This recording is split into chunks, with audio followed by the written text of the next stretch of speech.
Hello and welcome to the promo for Always Digging. My name is Jeff Skull, aka DJ Scully Funk.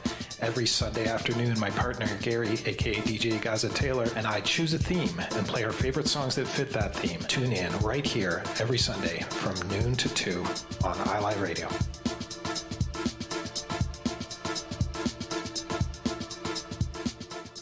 Every Friday, take a trip around the world with music from around the globe. Colors of Rhythm with your host DJ Ron John. Fridays, 6 p.m. to 8 p.m. on iLive Radio, iliveradio.com.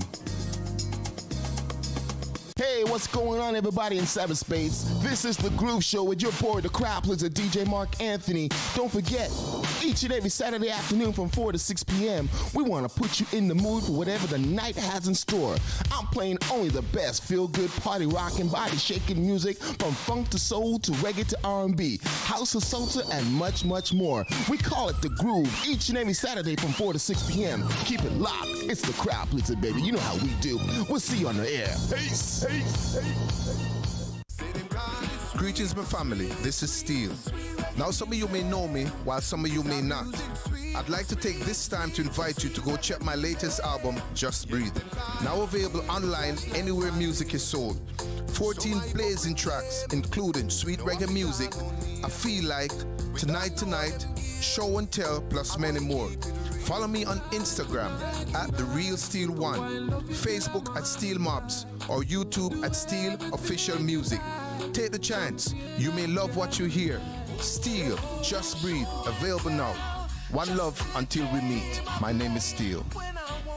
Attention all musicians, bands, associations, clubs, and organizations that represent collective styles of music across Canada. Now is the time to rebuild our collective music nation genres like hip-hop, R&B, jazz, soul, reggae, gospel, and more united. The Collective Music Nation is a non-profit organization committed to the development of collective music. Free memberships are available now. The Collective Music Nation. One voice, strength in unity. The number one hit music station. You're listening to iLive Radio, changing the way you listen to radio. iLive Radio.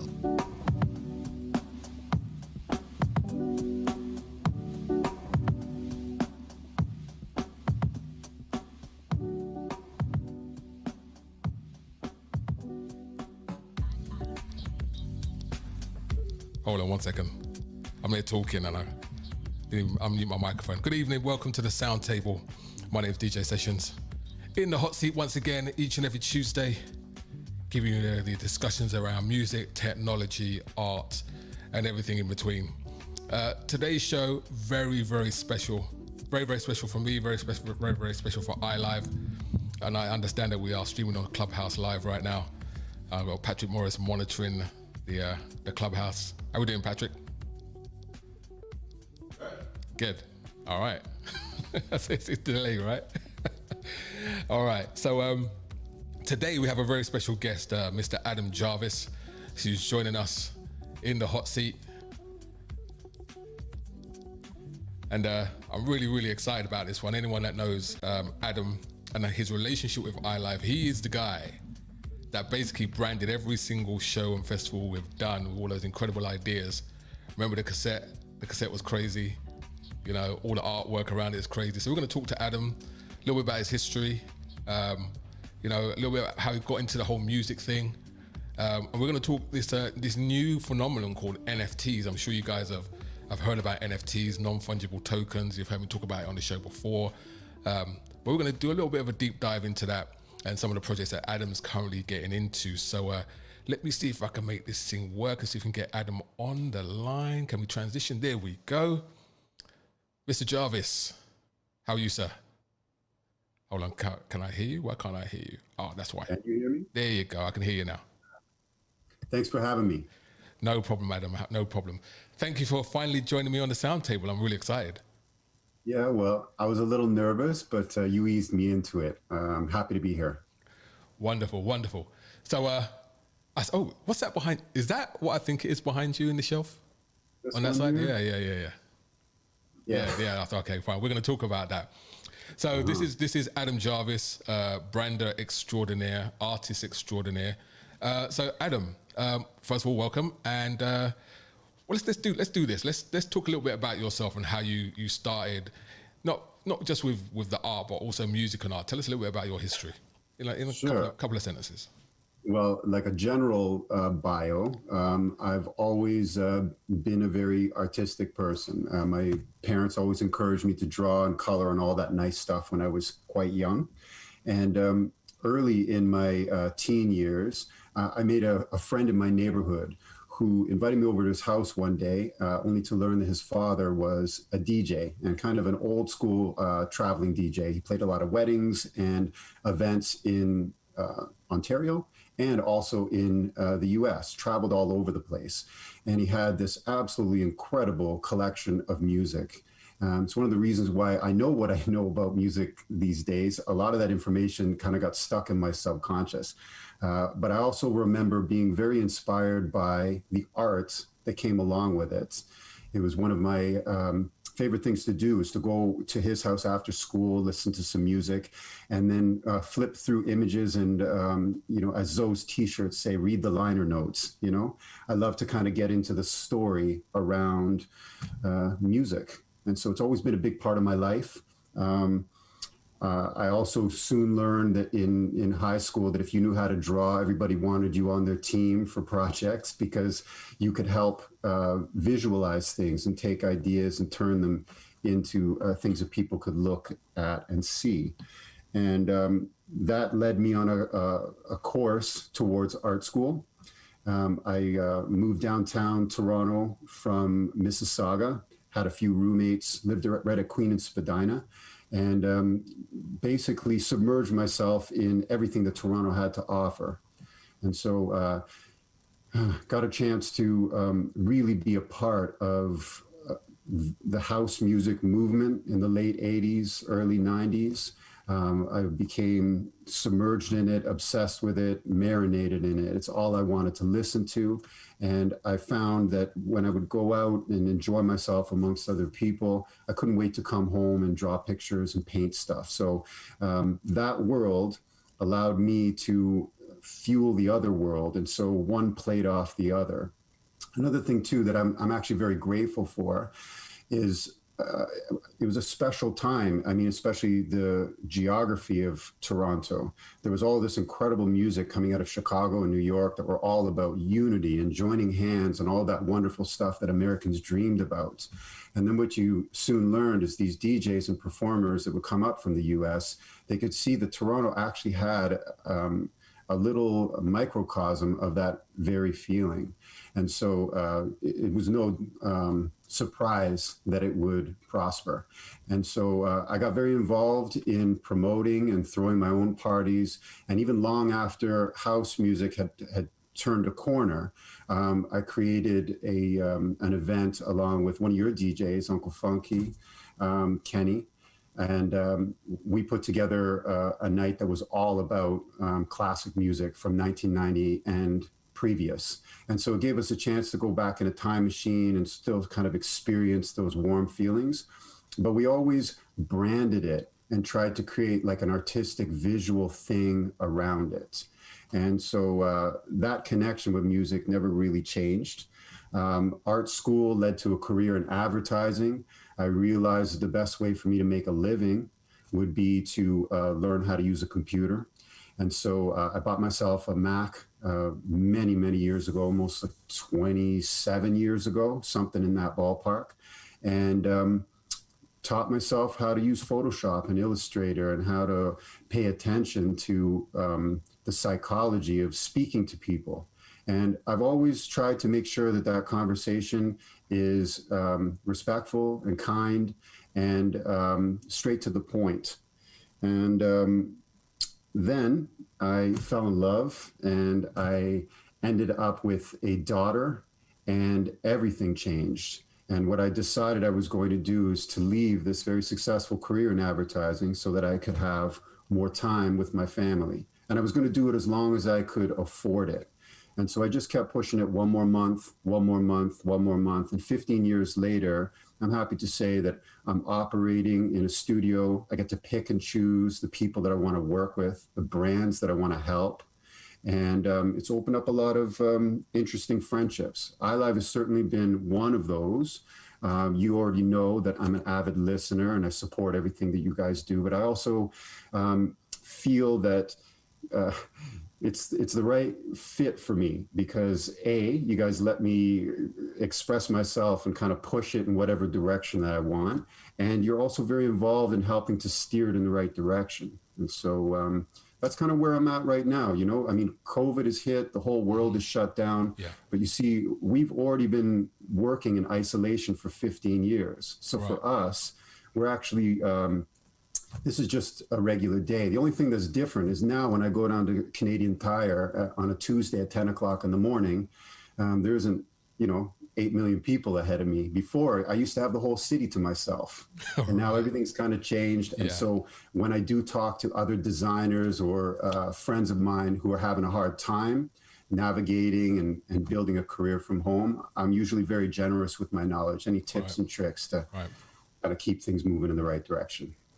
Well, thank you. That was actually very, very, very concise. Thank you. Appreciate that. So let's take it back to the beginning of our relationship, and really our relationship started through Kenny, Uncle Funky. I remember very clearly when we were putting together our very first show for our first anniversary, which was the Omar and Glenn Lewis show. Kenny, I was trying to do some graphics myself, and I was like, none of this is coming out the way I wanted it to. So I remember talking to the team, and then it was like, I'm really trying to do this graphics thing, and it's not really working. Does anyone know anybody? And then Kenny came up with your name. And I know that when Kenny first asked you, you said you was too busy at the time. That's the first time, until Kenny told you who we were bringing. Right. and then suddenly I became available. Yeah, Adam suddenly became available. And the really cool thing about it, and anyone that actually came to the very first show we had at just off Eglinton, the Young and Eglinton area, the Capitol Theatre, all of that artwork, I mean, I was just amazed about how passionate you were after I kind of like handed you the project and said, hey, this is what I want to do, but I didn't really have a vision of what I wanted to see. You kind of took that whole concept and just made this, like I say, as a piece of art, as a main image for the concert, that kind of pencil drawing of Omar with Valor Santilli and Glenn Lewis, which was just amazing. It was absolutely amazing to see. And really inspired us, to be honest, to once I saw that, I was like, this thing's got to be stupendously good and push my A game up, because what we had to put out had to match the branding, right? So for me, it was a great first experience. And one of the cool things we did as well was do the art show. When Omar was over the first time, right? And there was a method to the madness. We wanted to overload Omar with so much good stuff that week that when he goes running back to England, he'll be like, oh my God, you got to go to Canada. But tell me how important that art show was to you personally as an Omar fan.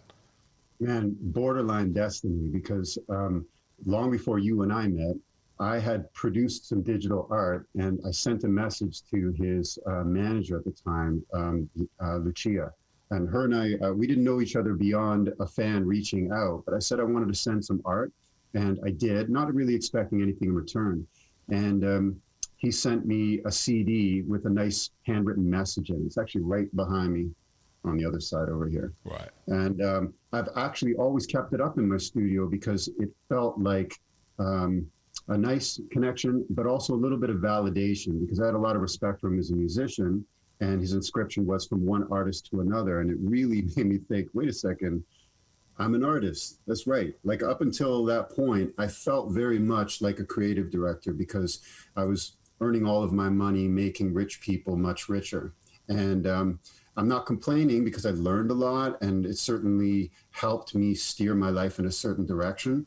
But then I started to realize that being an artist meant that I didn't have to take any direction from anybody, that I could express myself and translate the same kind of feelings that other people have for certain artists into something that people will connect with. That's why I'm really glad that you liked where we ended up, because not only was that project a lot of fun, but also required a lot of trust. Yeah. You know, you and I didn't know each other. Aside from the fact that you knew that I liked a lot of the same music that you liked, it was my responsibility to listen to the people at iLive and what that concert really meant. And, you know, it's like that phrase that I keep saying to you, there is no halfway to the top. If we're going to do it, let's go like full out and present it for what it is, which is like, you know, tremendous talent. And those projects have come again and again and again from iLive. You guys don't quit. Yeah. So, you know, like I said, you know, Adam has been very much instrumental in our growth and our branding in terms of, you know, the impact of the branding and how we relate music and art to each other. And it really showed out in when we did Soulfest 2017, the very first Soul Festival we did. I mean, we did, you know, the loose ends one in between, but to me, I'm like, okay, that was just a rinse and repeat of the Omar one on a smaller scale, right? But from an impact of art and music, I think the festival really, really is the one that really made me understand how these two worlds are connected. And so, from your perspective, I mean, you know, when I said we were going to do the festival, you know, we had Carl McIntosh and Omar coming back, plus the other artists. Like, how was your approach to that one? I mean, like I said, when it comes to Adam, I just say, you know what, this is what we've got. Off you go, because I trust you. Yeah. So tell us a little bit about that experience. Those are just the best projects to have. And I mean, you're right. Like the first time was centered around one individual, one talent, with some support, no doubt. Mm-hmm. But this was a whole other game. This was like an entire soul festival. And correct me if I'm wrong, it was the first one of its kind in Toronto. It was. So, I mean, looking back, historians will look back on that time with, you know, and analyze the detail, because it seems like such a foreign thing to have an amazing crowd in a place enjoying music for 2 solid days. It was something else. But I also knew that each person was part of something, but each person had their own thing, their own fan base and their own way of representing themselves. So it was just 6 times as fun. You know, we took each individual, we made them equally special. That's another thing too, is that it was very important to the people at iLive that every artist was treated with equality. And I mean, what does that do when you've got a headliner and then suddenly you're on the same par? I wanted to make sure that those connections were really special. And I mean, right after that, I got that fantastic picture from Zoe where he took one of our prints back and his mother was holding it up. Apparently he's framed it for her and everything. So we made that connection, and I don't know, I just got this feeling that that's also going to boomerang around one day in a very special way. I got to meet great people. I think so. I think one of the really important things myself and Adam talked about when it came to music and branding, especially around that festival, was really making sure that each one of those artists felt there was as much as an important part of that festival as the other artists we brought. We didn't really care. Well, you know, people do care. People come to see certain people, other people they don't know. But from the artist perspective, we really wanted to make them feel like it had some equality in it. And I think the pieces of art that you gave to each, we presented to each artist at the end of their set, I think is something that really resonated with every single one of those artists, right? So, you know, it's a thing that Patrick just sent me a message or showed me a message. He goes, iLive was Adamized. and to be honest, that's what it was, because you know we set a standard in our own heads in terms of what we believe should be the standard, you know. But when you see the quality of work that was coming from yourself and how involved you were to the small details, the graphics, you know, the overhead display that we had with all the graphics that rotated with the sponsors, etc. All those small things, you know, made us understand that you were as anal as we were when it came to attention to detail. So we had to make sure that what we presented as a product on our side of the fence equated to what you were presenting from the artistic side, you know. And I think the music married it together. The other side to that too is execution, right? There was a whole army of iLive volunteers out there on the streets, literally meeting people, connecting with people directly. Mm-hmm. Now, I created some ingredients, some tools, but to see that on social media just explode, I mean, that's where it really comes together. I've been on a lot of projects where I've been so blown away by the artwork and the journey of that, but then it lands flat because people don't really know what to do with it. This was a conversation that started, you know, right from 2016 when we were first trying to shape what the Soulfest series was going to be. And none of us really knew. But to see individuals actually putting their stamp on it, shaping it, having an effect, saying, you know what, it's raining, I'm going to get out there, the rain's going to pass, I'm going to pass out some of these things, and you see it appearing on social media. For me, that's very special. You know, you can see the family vibe. Yeah, no, absolutely. And shouts out to all the volunteers that came through and helped us on the 2017 Soulfest. So, so when it comes to you, based on your experience, when it comes to music, art, and branding, I mean, how do you see how that relationship should work in an ideal situation? I mean, how important is that to you? Well, you know what? That's interesting that you should talk about that, because I think a lot of designers approach music projects the same way that they would approach any other design project, and I have actually learned it's not. When you are representing art, you have to change your approach considerably. I mean, I get projects all the time where somebody will ask me to make something feel very retail friendly or cater towards a certain demographic, et cetera. You have to get into the psychology of that.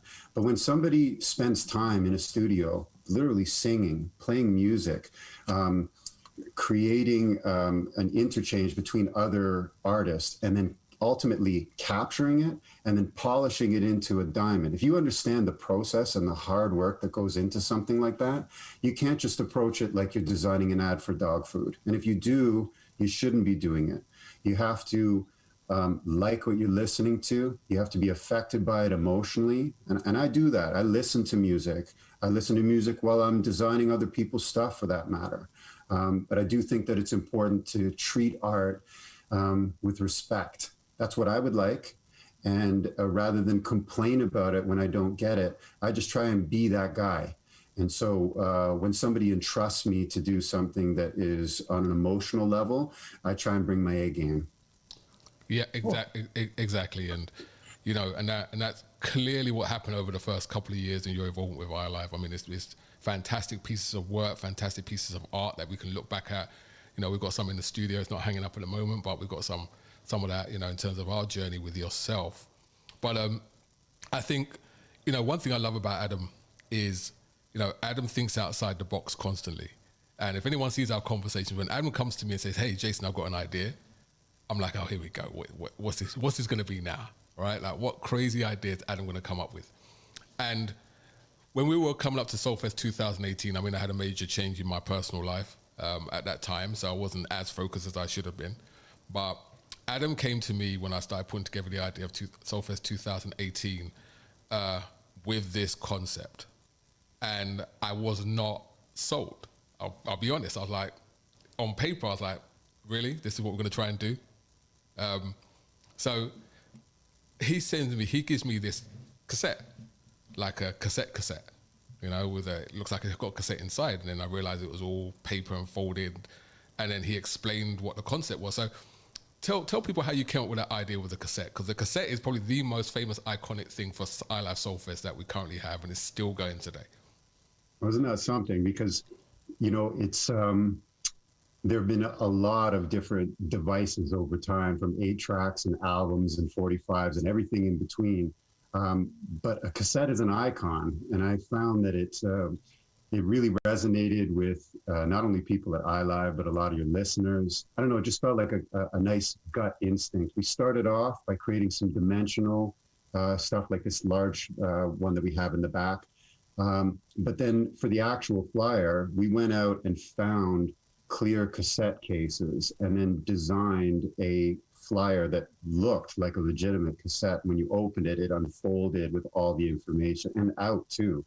That one was actually designed, structurally designed by my friend Nosh Ibrahim, who's like structural genius. He's kind of like my wingman with a lot of these projects. But you know, what can I say? I mean, I put a couple of cardboard cassettes in a few people's hands, and the next thing I know, I see them all over the city. People are posing for pictures at all kinds of events. I didn't realize how much it would catch on. Yeah, it was crazy. I mean, I remember we delayed the promotion of iLive Soulfest to our first big soul event that was happening, which was Jill Scott, and that's when we released the Kraken and released the cassette, and I think people were just blown away by. First of all, we had this big cassette that we kind of like we started to use. Hold on, Patrick, for me a couple of cassettes. So for those people never seen the cassette, this is the cassette. You can see it. And they're collector's items now, I would imagine. And they're collector's items. And the great thing about it is when Adam said to me, why we're going to do cassettes, he goes, hey, you can do thousands of flyers. People will look at them and throw them on the floor. I said, we want to give them something that they're going to look at and go, I want to keep this, right? I want to keep this because this is unique. That means from a financial perspective, it's great. And when we costed it, it wasn't that much more than a flyer, to be honest, from a costing perspective. But, you know, we've seen when we've done flyers before, like, you know, flyers being on the floor and thrown around, etc. But we never saw one cassette we gave away at any promotion ever hit the floor. And people still have them today. It was the most amazing thing I've ever seen when it comes to designing something that was so unique to us. And I think that's what, you know, that's the one thing we hold on to now. The cassette was, I think the I guess what is it? The best thing we've done. I think the best branding piece we've done. Yeah, I think so. I think so. Adam, you need to take a bow, my friend. How about a curtsy? There you go. Nice. I'm glad to hear that. Yeah. I mean, so, you know, like that's where you get the home run. I mean, it feels right in the beginning. You get the trust and support, and then ultimately you get the people to activate it. And so you couldn't ask for a better result when it comes to approaching a music project. So that's great. Glad to hear that. Absolutely. And like I said, the cassette is famous. We've got cassettes in England. They do. Nice. People will sit there and pose with it. When we did Soulfest UK, the cassette was there and a bunch of people took photographs with it. I think it's going to be... I remember you had a one-of-a-kind Soulfest red glitter cassette T-shirt. Yes, I still have one, yeah. Is it in a glass case at home on the wall? You know, here's the interesting thing, is that I'm actually going to take all of my... Because Stephen Aldred, who's no longer part of the station anymore, but he did me 15 different versions of these T-shirts that no one else has. Nice. You know, when I move into my new place in a couple of months or in a month's time, I'm actually going to put them in frames and frame them up because they are collector's items. Fantastic. Amazing. Okay, so from my perspective, I think it's, you know, our relationship when it comes to music and art has been unique. You know, it's very unusual that you have someone that's not part of your organization work for your organization so closely and integral with the direction that you go. Like, you know, we use your branding techniques and your vision to kind of, you know, push our own vision in terms of how we brand our radio station. Is really kind of been very influential in what we do. But, you know, both myself and yourself like to push your boundaries, right? And we like to say, you know, we're always going to go for, like, you know, nothing that, we're not going to stay still. We're always going to look for what the next thing is. And so I'm going to kind of introduce this next section in the last 30 minutes or so. You believe 30 minutes have gone already, Adam? Yeah, it's flying, man. All right. So 1 second, let me just say, you know, we are streaming live on Facebook, on YouTube, on our YouTube channel. You can also catch us on Clubhouse, listen only. You know, you can catch us over on the Clubhouse, our very first Clubhouse broadcast. And also over on iLive Radio. If you go to ilivetoronto.com, we've now got a vanity URL finally. ilivetoronto.com, you're able to catch us on our website. So we're going to talk the future. We're going to talk about what you've got into right now. And we're going to start off with a conversation me and you had. So I'll start from my side. So, you know, there was this big thing about NFTs last year and crypto art. And there's lots of, like, you know, people selling things for millions and millions of dollars. And I was like, oh, what's this? I'm a technology guy, so I was like really interested. I've heard of blockchain before and Bitcoin and wasn't really sure about, you know, the utilities around it, nor was I really interested, to be honest. But when this crypto art thing came up, I was like, okay. And then people started talking about, you know, NFT and music. So I started to do a bit of a research in the back end. I remember talking to Patrick about it and I said, hey, maybe it's something we should get into, you know, especially if we launched our label. Maybe we've got an aspect of our label that we can launch a couple of NFT releases. So as I'm talking about it and thinking about it in my head, who calls me? This man on the screen, out of the blue, says, hey, I got something that's I'm working on. We need to talk. So I'll let Adam take it from there. So it sounded kind of urgent too, didn't it? Yeah, it did sound kind of. It definitely did. So, so you'd already jumped into this crypto game, this crypto art game. So tell us a little bit about what your progression has been as a designer and now a digital artist. Thank you. Well, what's interesting about that is as you were thinking about this and starting to kind of dip your feet in the pool, I was definitely thinking about iLive. I could already see right from the beginning, from my experiences, how collaborations are going to change, how industries are going to change. In fact, if I could just rewind for a second, at the end of 2020, I was accepted by the Canada Council for the Arts as a Canadian digital visual artist. And that was kind of a big deal for me because for years and years, I've been applying for grants and getting turned down. And I really felt like, well, maybe I'm just not qualified enough to be recognized. And so when I was, it came at a very interesting time. I'd worked 8.5 years for as a creative director for a retail POS production company. And right at the April, right at the beginning of the pandemic, when things were just climbing, I got a telephone call, which was literally the straw that broke the camel's back. And I turned to my wife and I said, I know we're heading into like the greatest financial calamity of all time, but I'm going to resign. And that's an intersection. That's a chapter changer in a life. That's when a spouse can say, no, we got bills to pay, suck it up. You know, I got support. I got somebody who had my back and realized that this wasn't making me happy. And we didn't know what the future was going to hold, but I knew that it was going to be something to do with art. And so when I was recognized by Canada Council for the Arts, I wanted to start creating digital art as soon as possible. At the exact same time, I got a call from my friend Erin. She's a very talented artist herself and an old high school friend. And she asked me, have you ever heard of NFTs? To which I answered, no. NF what? It sounded very strange. And when she started to break down what she understood about it, it sounded very confusing. But as we started to break down the individual pieces, then something changed in me, and both of us, in fact. We made a pact that we were going to support each other. We both grew up in Meadowvale, which is a district of Mississauga. And we knew that if we were going to navigate this space, we needed to form alliances and help. And so I went out and I did some experiments. And I actually started with some pencil drawings from the old days of Soulfest, because I knew even then, I said, I want to be able to come back to these guys and show examples of art that can become something. I could feel it even back then. But I also had a few images in my own mind that I wanted to get out. And so I created a whole litany of NFTs. And I sold a few right out of the gates. And I'll tell you something, even though it wasn't a great deal of money, it was an extremely validating experience. It felt like somebody on the other side of the world wanted something that I had. Now, before I go too far into things, maybe I should give just a very, very top line definition of what a blockchain is and what an NFT is. Yeah, that would help. That would definitely help our listeners.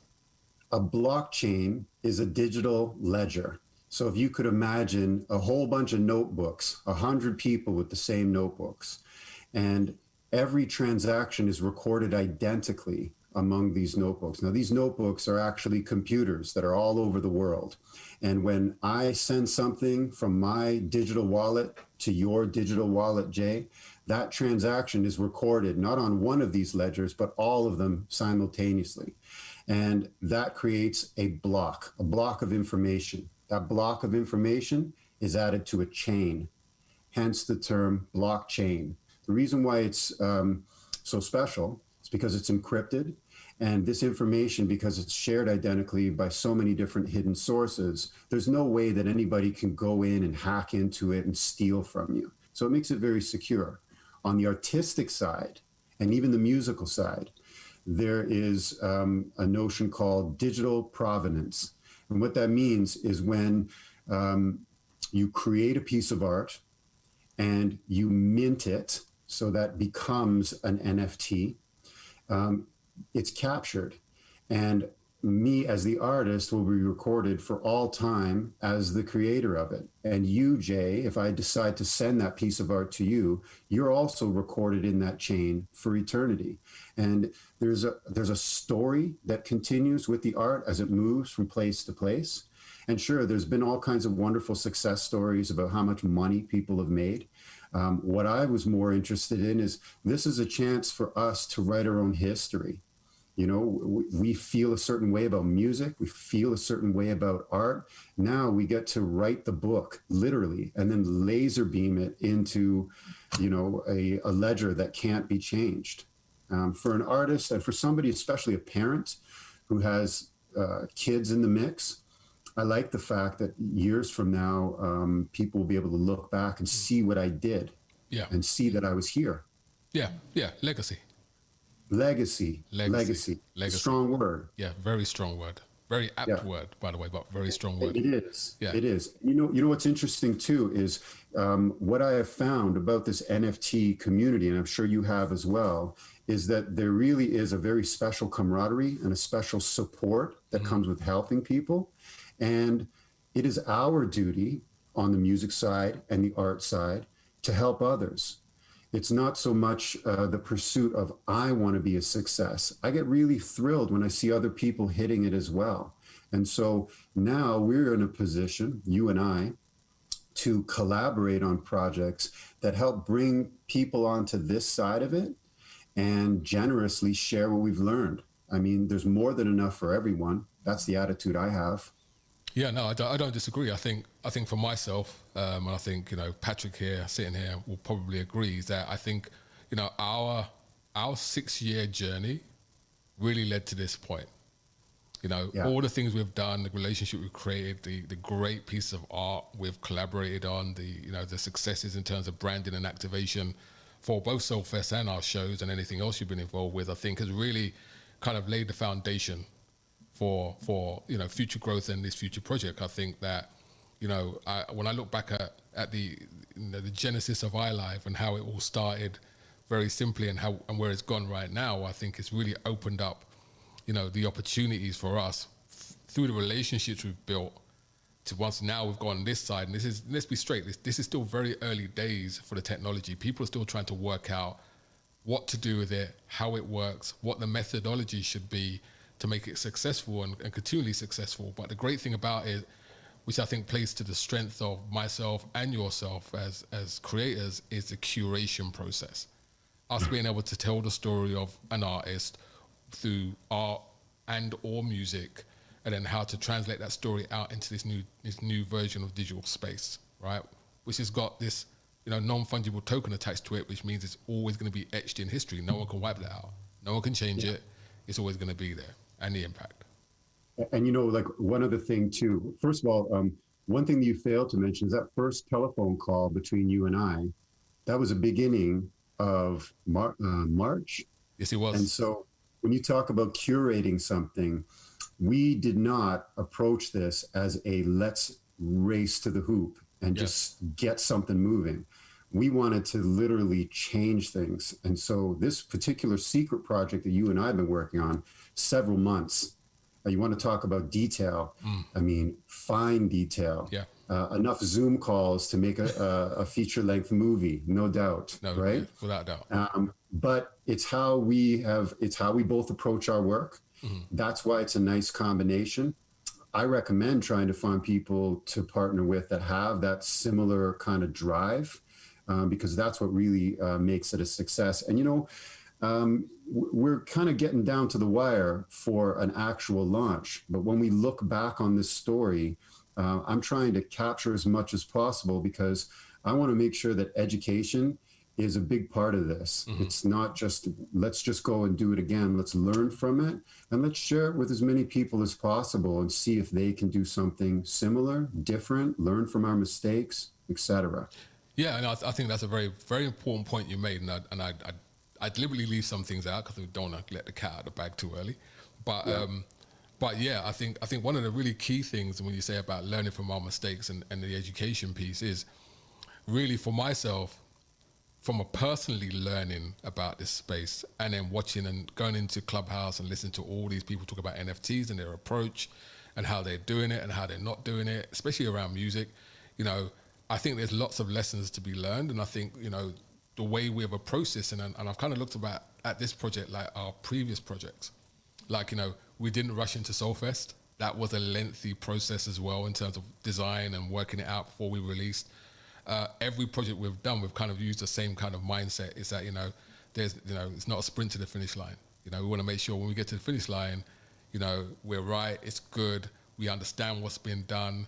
The people that we're engaging with understands what's happened, and they get engaged because they're impressed by what's around them, and it kind of opens up doors for us. And I think with all the successes of Soulfest and the other projects we've been involved with these artists, that we've worked with, I think there's a big landscape that, of people that potentially can benefit from something like this. It's really adding an additional bow to these artists be able to get out and potentially get revenue or have something that's going to be eternal within the blockchain. I think it's a great thing. It is absolutely the future. And anyone that thinks it's not, then, you're already too late, because it is. Yeah, I think a lot of artists are thinking like that too, is that how do I add this to my bag of tricks? Yeah. How can I incorporate this as the way we do things? I mean, one other thing that I want to touch upon is the difference between NFTs and cryptocurrency. Mm-hmm. If I give you a painting, you can't cut that in half and take twice the amount of value and put it somewhere. You can do that with money. And so cryptocurrency allows you to take an amount and divide it up mathematically. An NFT, or non-fungible token, is identified as unique so that it has its own fingerprint. And then you can treat it the same way that you do physical art. And that's another thing too that I have found to be the most exciting part of it is I still like physical things. Mm-hmm. I like to hold things. Yeah. And that's, we haven't, when you mentioned that this is still kind of new, you're right. And in terms of what we're allowed to do, we get to write the rules. So that's been the most fun part about this NFT experience, is there really hasn't been a wrong answer in terms of can we do this or should we do this? We're just kind of making decisions with a little bit of emotion. Mm-hmm. And I mean, that's what music does. Music actually kind of makes you feel like this feels right. And we're using that as a compass for this project. Yeah, I don't disagree. I think it's very much so, and this is what I love. I love being at the edge where there's no rules about what you do, and then really finding your place in your space. If I look to what you do, Adam, in your involvement with us, we said, you know what, I know you're a well-decorated creative director, but there's rules around that, right? You come into iLive space, you're in our space. Here's your canvas, off you go. And you define it yourself, right? Because we have faith that you're going to be able to do it. Like I said, music is emotion. You have a feeling about it. You generate the best amount of work, the best, most creative is when you have the ability to be able to maneuver in your own space and define those rules yourself. And I think we've really benefited from that as an organization that allows us to be able to go into different things without fear of, it being wrong. Because we're breaking new territory within our paradigm. So just to kind of touch on that, Patrick was saying there in the background about how I had an effect on iLive. It went in reverse as well, because I found myself yearly looking forward to Soulfest season. I mean, when I first met Patrick, Patrick gave me this incredible book of poetry and writing. I mean, right out of the gates, I knew that the kind of people that you were rubbing shoulders with were creative people, my people, I felt like there was a spot there for me. And I also felt very welcomed. That's something that I don't want to discount, because as a freelancer, I have been pulled into many, many creative teams where people see the new guy and they're threatened, or they aren't sure where to put me. And it takes a little bit of time to make an impression. what I saw right out of the gates was very much a family approach to how the station was run. And I don't know, I just felt welcomed right out of the gates. That was a big part of why I felt that I had the freedom to, do what I was there to do, which was to, create something everybody was going to like and get behind. And so it's a win-win all around, man. And I'm glad that this is actually now segueing into this next chapter. Like, I'm not kidding. My business has changed because of this. Right. And I have real physical money-making, cash-paying projects that I am putting aside constantly so that I can work on artsy stuff for imaginary money. It sounds insane, but it's where my heart is. I'm up a lot thinking about creative ideas around this particular space. And I'll be honest with you too, I've really opened up my crates in terms of music. I'm exploring a lot of music that I haven't listened to in a long time, trying to derive new forms of inspiration. Yeah, no, it's what can I say about this thing in terms of NFTs? I mean, even on my own journey, I've outside of what we're doing as a project, and we'll talk very briefly about that towards the end of our set. But damn, it's 46 minutes already, Adam. Yeah, no, it's been very smooth, Flying, man. It felt very comfortable. But I mean, even in my one, what I'm trying to encourage Toronto artists to do is explore the space, understand what's happening out there. There's this whole idea of the traditional. Understand that the space that's out there right now that potentially you can get into and no one else is really doing it right now, and cement yourself a place or space, right? And over the next few sound tables, I guess I want to have a little section on NFTs and music. I'm learning more about it, interplanetary file systems and all kinds of stuff like that, unlocks and and how you can really start to. The importance of branding, marketing, art, and music. These are where it all perfectly collaborates within this space. And, we're in this bubble right now, and the bubble is going to continue for a little while. So whilst it's in the bubble, before it becomes the go-to standard and everybody else flocks in, secure your place and space in it. It just takes some time. It takes some research. And you really have to think about it from a creative perspective, in terms of how you want to execute. And people like myself or Adam or anybody else that, you might want to talk to about it, are there to offer support and help and advice, because that's what we do really well, I think, personally.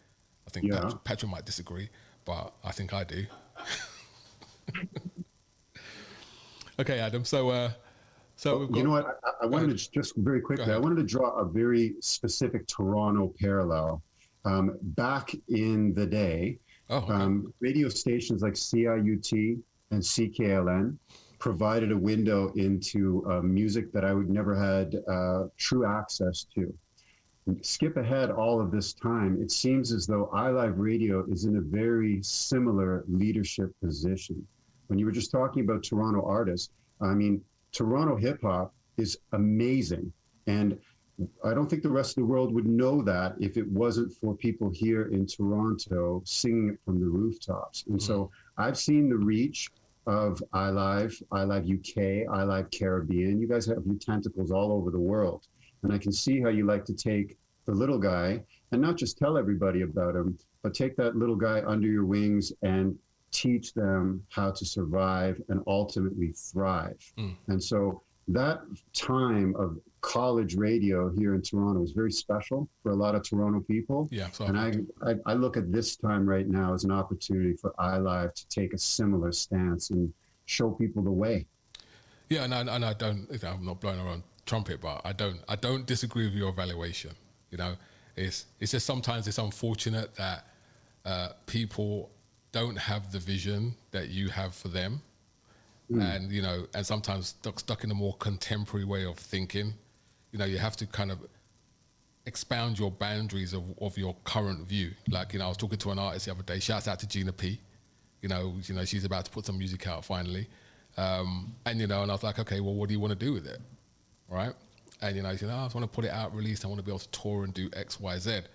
Well, you know, this pandemic has changed that whole narrative, right? In terms of that, your ability to be able to do that as easily as you did before. People took advantage in this pandemic, like Live Nation, to buy out a bunch of small venues. That means that venues will be less available to you to perform in, and to be able to get that reach. Venues have closed down, venues have gone under, and the whole dynamic of what we believe to be the scene is going to change. And I think on the flip side, with the rise of digital cryptocurrency and NFTs, is where the new opportunity space is, you know, but your approach to doing it is very different to the traditional approach. And I think that's where the gap is in terms of understanding.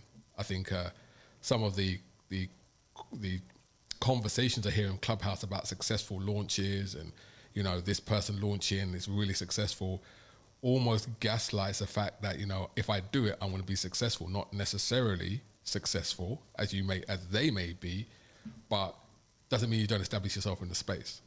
Because I'm sure the early adopters of Spotify, who went onto Spotify before Spotify became really big, garnished themselves a fan base that just grew as Spotify grew, because they were the first early adopters, same with YouTube. So I know for myself, I think that the project we're going to be doing and releasing is really going to be that beacon to say, hey, it can be done, this is how it can be done, this is how you can do it, and this is how you can potentially benefit from it. Maybe not at this scale, but you can take elements of that and use that for your own releases or your own path going forward when you're navigating this new digital music scene, because that's what it's going to become. Yeah. Yeah, I mean, one of the examples that you and I researched right in the very beginning back in March was this artist named 3Lau. Yeah. And I'd never heard of him before, but he took some music that was previously unsuccessful, repackaged it, made $6 million in one weekend. Mm-hmm. When you hear stuff like that, you think to yourself, well, why am I not making $6 million this weekend? If you go into this trying to compare and follow, you're missing the point. Absolutely. I mean, the creative brief for this new project that we're working on is to create something that nobody's ever seen before, something completely different, and to really just kind of push the boundaries of our own understanding of what we can do in this space. I think that's where I see the most excitement, is things that surprise me. Yes. And that's what I want to do. I want to surprise people. Absolutely. And you know, and in surprising people, you know, oh damn, this is what it is. You have, you know, and like you said, you kind of talked about it slightly earlier on about, you know, this is digital space and digital assets and NFTs and non-fungible tokens, all that kind of stuff. But then there's a physical thing that you can physically touch, and a lot of these NFTs that go out have that physical component, because that material thing that you can have that kind of represents that digital piece that you own is also very important to us as human beings, right? So, you know, I think thinking about the philosophy of, in terms of the project that we're doing, I think that, you know, it's a perfect marriage of both. Plus, you know, the particular artist that we're actually working with, you know, on this particular project, I think it's a perfect storm, I think, for this particular space. And, you know, like you and I, we both come from the same generation of music coming in a package. You know, isn't that something that we went through this stage where CDs and whatnot were passé, and everybody was, you know, had a telephone with 40,000 tracks on them, digital things that you couldn't touch. Now it seems as though we're climbing out of that, and there's an opportunity to reach back in time and capture that feeling. And the analogy that we've used in our meetings before is going down to the record shop and seeing 10 new copies of an album all in plastic. Are you going to gobble them all up? You're going to leave a few for a few DJs? Are you going to take one and race home and put it on your record player? There is a special emotional feeling that people have with music, but it's also with the container in which the music comes in. And so we try and treat both with equal respect. Yeah, and I think that's very, very important. I mean, you know, Zoe always talks about, you know, he's got his Read the Liner Notes T-shirt. You know, that external packaging, that information that comes in it, the artwork that's there. You know, you read to see who the producer is, the engineer was, where it was made, when it was made. These are all the tangible pieces that you can physically look at on an album cover. you know, for Yeah. in terms of that, right? And I think, you know, even now, there's a big resurgence in vinyl. There's a big resurgence in cassettes. You know, because people always want to be able to collect something they can physically feel and touch. It's great if it's on a computer, it's in the blockchain. You know, your computer dies, you lose your key, you can't get it again, right?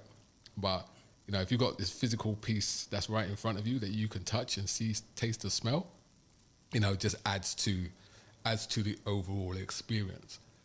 Just want to shout out everybody that's over on the YouTube. Shouts out to my son Deep Sound. Kenny's on. Our friend Kenny, Uncle Funky's on. Hey, Kenny. Gina P.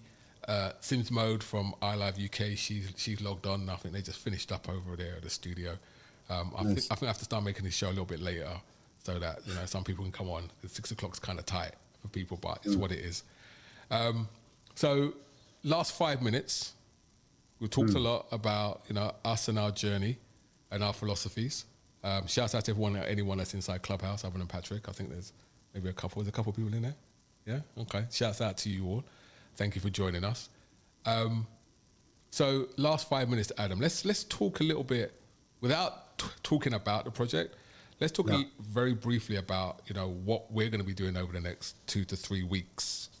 Okay. Well, the next 2 to 3 weeks is tying up a project that has been going on since March. And what we did is our very first conversation, we zeroed in on the perfect artist.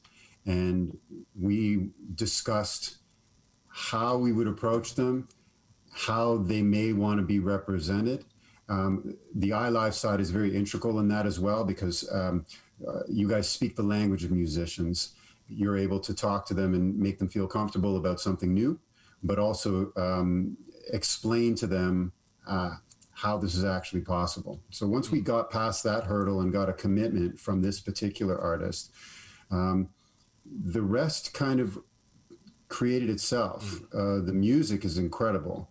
When this thing does launch, the 23rd of June, anybody that hasn't heard of this artist before is going to suddenly become a fan, and you're not going to be able to get this particular person's voice out of your head. I guarantee it. What I can tell you is that one of his albums, his or her album, I'm not even going to tell you whether it's a man or a woman, but one of this person's albums back in the day was very formative for me. I felt it was speaking to me, and I know that there's a lot of people out there that have a very similar attachment to it. What we did is we took a track from that album that I'm speaking about so fondly that was never released, and we have an opportunity to release it as an NFT. I mean, when DJs and music collectors find out what track we're talking about, yes, sir, it's gonna light things on fire. Absolutely. I'm just thrilled about it. I've had a chance to listen to a piece, and it's connected with me on an emotional level. I know record collectors are going to feel the same way. And so in addition to that, we haven't just created a package. We have created a piece of art that is going to sit on somebody's bookshelf for years to come. And we put a lot of attention and detail into the quality of it and the technique. We're using beautiful gold foil stickers. We've got all kinds of incredible three-dimensional art that's going to complement this stuff. And really right now we're in the stages of finalizing the promotion around it, polishing up the website that will help to carry this thing to a successful fruition. And then we're going to dominate a solid week leading up to the 23rd, Absolutely. Where it's going to be all about this music, all about this artist, learning intricacies that even hardcore fans don't know. And ultimately, the man himself is going to be quite present and upfront. And so that's all I can really say about it without letting the cat out of the bag. That's right. I'm pretty thrilled about it. I can tell you that. Well, we're super excited about it. And as we come up to the last minute of our show, that's actually the perfect segue for us to end our discussion. But thank you, Adam, for taking the time to join us. And thanks to everybody that joined us on the sound table today over in Bang, over on, what's that thing called again? I forgot the name of the application, you know. Clubhouse. See, I'm so excited. over on the YouTube and over on the iLive radio audio. So thank you, Adam. Thank you for joining me. Thanks for having me. All right, so that's been the Sound Table. My name's DJ Sessions, and for those people who are on the Facebook, let me give you a little bit of a sneak preview.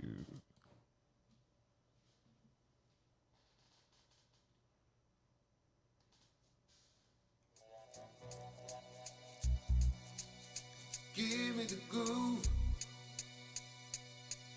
Yeah, yeah, yeah, yeah.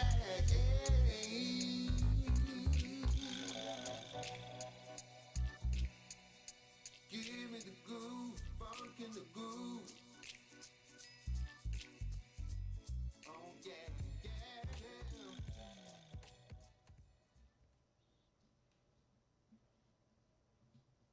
Monday from 7 to 9 p.m. for Honey Drop here on iLive Radio.